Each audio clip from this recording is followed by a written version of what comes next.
अस्सलाम वालेकुम। आप सुन रहे हैं स्टोरीज वर्ल्ड। हमारे चैनल को लाइक और सब्सक्राइब करना मत भूलिएगा। कहानी का नाम है मासूम कातिल। चार्ल्स सूजी आंखों और उदास चेहरे के साथ लाउंज में पुलिस इंस्पेक्टर के सामने बैठा हुआ था। उसकी जवान बीवी एलिस की अचानक मौत ने उसे तोड़ फोड़ कर रख दिया था। उसकी बीवी एलिस अपने ही 3 साल बेटे के हाथों मारी गई थी और चार्ल्स की बेबसी के कातिल को सजा नहीं दिलवा सकता था। कत्ल की ये बड़ी अनोखी वारदात थी। 3 साल बेटे ने मां के गले पर चाकू चला दिया। शदीद जख्मी हालत में उसे अस्पताल ले जाया गया, लेकिन वो बच न सकी। पुलिस एलिस की मौत की तहकीकात करने घर पहुंची और हर चीज का बगौर जायजा लिया, लेकिन सिक्योरिटी कैमरे की रिकॉर्डिंग में कोई शख्स अंदर आता दिखाई न दिया। सिर्फ एक मुलाजमा लीजा थी, जो 6-7 माह कबल ही मुलाजिम हुई थी। उस पर पुलिस को शक था, लेकिन कैमरे रिकॉर्डिंग में वाज़ेह था कि एलिस सोफे पर लेटी टीवी देख रही थी कि अचानक नन्हा जेरी दौड़ता हुआ आया। उसके हाथ में सब्जी काटने वाला चाकू था, जो उसने माँ के गले पर इतनी तेजी से चलाया कि उस बेचारी को कुछ करने का मौका न मिला। दर्दनाक चीख पर लीजा भागी आई और बच्चे को परे धकेलकर मोबाइल पर नंबर मिलाने लगी। साफ लग रहा था कि एक हादसा था, कोई सोची समझी साजिश नहीं।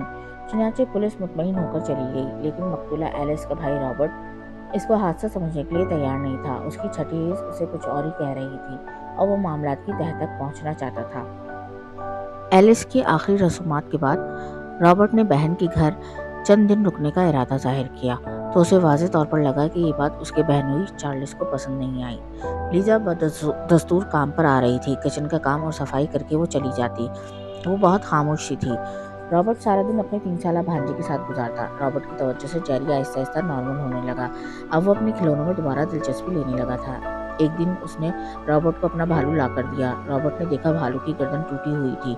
वह हैरान सा हो गया कि नरम सा भालू टूट कैसे कर सकता है। उसने गौर किया तो पता चला कि गर्दन टूटी नहीं, बल्कि ब्लेड या चाकू वगैरह से कटी हुई थी। ये देखकर वो सोच में पड़ गया। बहरहाल रॉबर्ट को अपनी बहन एलिस के घर रहते 8-9 दिन हो गए थे, लेकिन उसे कुछ खास बात नजर नहीं आई। अब तो वो भी उसे एक हादसा समझने लगा था, इसलिए वो 1-2 रोज में यहाँ से जाने का सोच रहा था।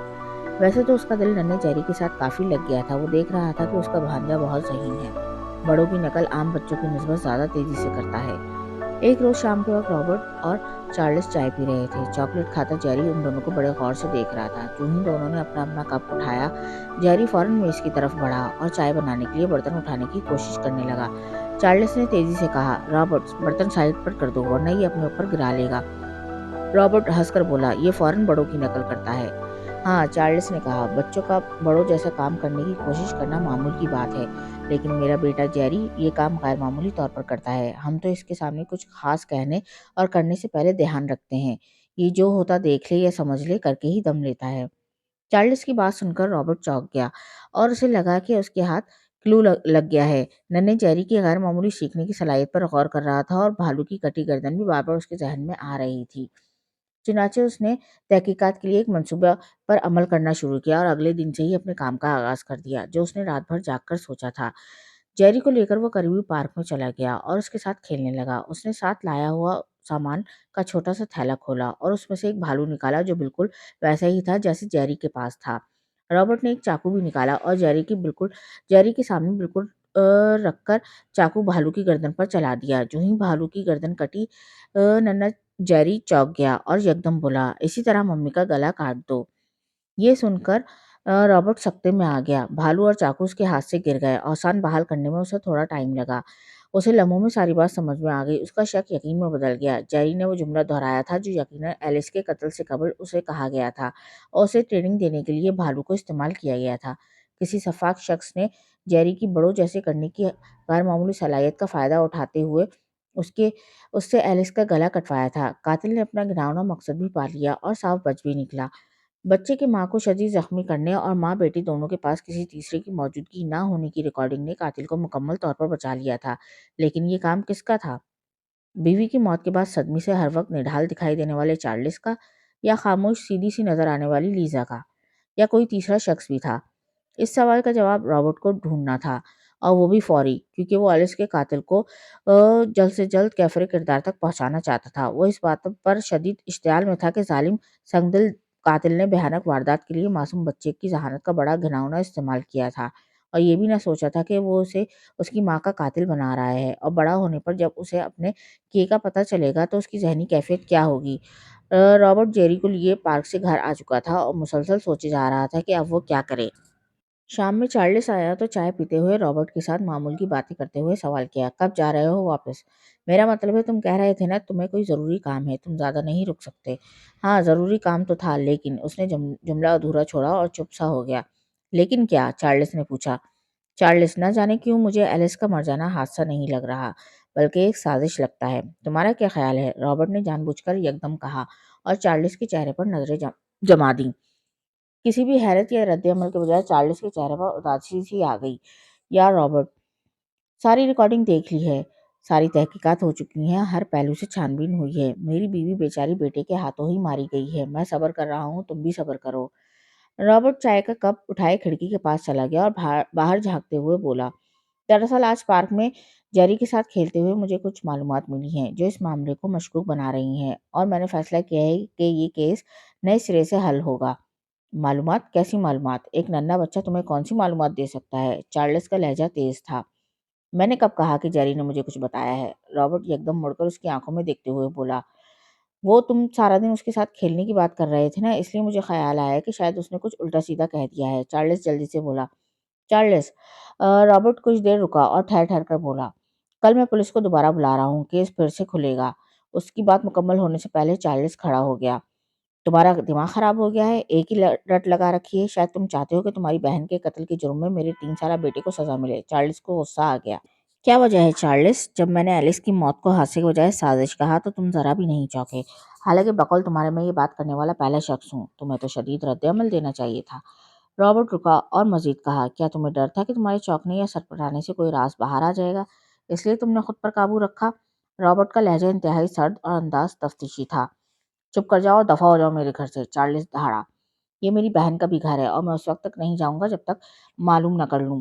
नहीं, ये उसका घर नहीं है। अगर होता तो वो मुझसे और इस घर से बेवफाई न करती। दफा हो जाओ, तुम निकलो यहाँ से।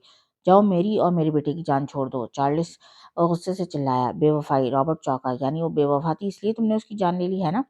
चार्ल्स एकदम खामोश सा हो गया, फिर बोला, मैंने बेवफा कहा है? ये कब कहा कि मैंने जान ली है? तुमने भी तो सारी रिकॉर्डिंग देखी है।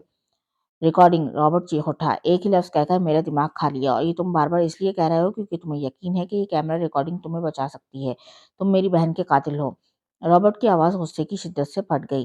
तुम ऐसे नहीं मानोगे, कहते हुए चार्ल्स सोफे से उठने लगा, लेकिन रॉबर्ट पहले ही बहुत कुछ सोच चुका था। भरपूर कुव्वत के साथ नाक पर पड़ने वाले रॉबर्ट की घूंसे ने चार्ल्स को हिला के रख दिया। उसके संभलने से पहले मज़ीद 3-4 घूंसों ने चार्ल्स को निढाल कर दिया। रॉबर्ट ने उसको चंद मिनट में काबू करके पुलिस को बुलवा लिया। पुलिस को बयान देते हुए रॉबर्ट ने अपने भांजे जेरी की ज़हानत और नकाली की गैर मामूली सलाहियत बताते हुए कहा कि इस बच्चे की इस बात से फ़ायदा उठाकर उससे उसकी माँ का कत्ल करवाया गया। मुझे तो पहले ही शक हो रहा था, फिर मुझे वो बातें भी मालूम हो गई जिससे एलिस के साजिश के तहत कत्ल होने का शक यकीन में बदल गया। रॉबर्ट पुलिस को बता रहा था।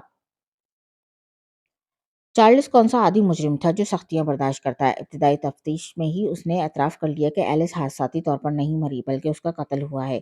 ये कत्ल बड़े अनोखे अंदाज में हुआ था। चार्ल्स को शक हो गया था कि एलिस उससे बेवफाई कर रही है और शायद उससे तलाक ले ले। उसे इस बात पर शदीद गुस्सा आया। उसने एलिस की जान लेने का सोचा, लेकिन वो फंसना भी नहीं चाहता था। उसने एक और ही मंसूबा बना लिया।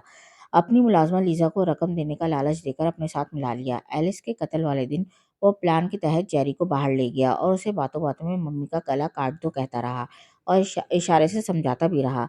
वो जानता था कि सब जेरी के जहन में बैठ रहा है। उसने जेरी को जानबूझकर बाहर रखा कि वो माँ के सामने वो जुमले ना दोहराए जो बाप ने कहे हैं। 2-3 घंटे बाहर गुजारने के बाद वो घर वापस आया और जेरी को किचन में लीजा के पास छोड़ दिया और एलिस को ज़रूरी काम का कहकर फौरी बाहर चला गया। लीजा को वो पहले ही समझा चुका था कि क्या करना है। लीजा ने टाइम ज़ाया किए बगैर मंसूबे पर काम शुरू कर दिया। बच्चे को सामने बिठाकर चाकू से 2-3 टमाटर काटे और जब देख लिया कि वो चाकू का इस्तेमाल गौर से देख चुका है, तो पहले ही किचन में रखा हुआ भालू उठाकर उसकी गर्दन पर नन्हे जेरी के सामने काट कर चाकू उसे पकड़ा दिया और कहा, जाओ इस तरह मम्मी का गला काट दो। मासूम बच्चा काम की संगीनी से बेखबर था। वो चाकू लेकर भागा, लाउंज में आया जहाँ रोज़ के मामूल के मुताबिक एलिस सोफे पर लेटी टीवी देख रही थी। लीज़ा ने जो ही एलिस को बैठे हुए देखा, फ़ौरन जेरी को भेज दिया। सारा काम प्लान के मुताबिक हुआ। पुलिस भी मुतमईन हो गई, लेकिन ना सिर्फ रॉबर्ट को कई चीज़ें मशकूक लगीं, बल्कि उसे कटी गर्दन वाला भालू भी नज़र आ गया, और जेरी की मासूम बातों ने भी मामले की तह तक पहुँचने में मदद की। इस तरह लीज़ा और चार्ल्स जेल की सलाखों के पीछे पहुंच चुके थे।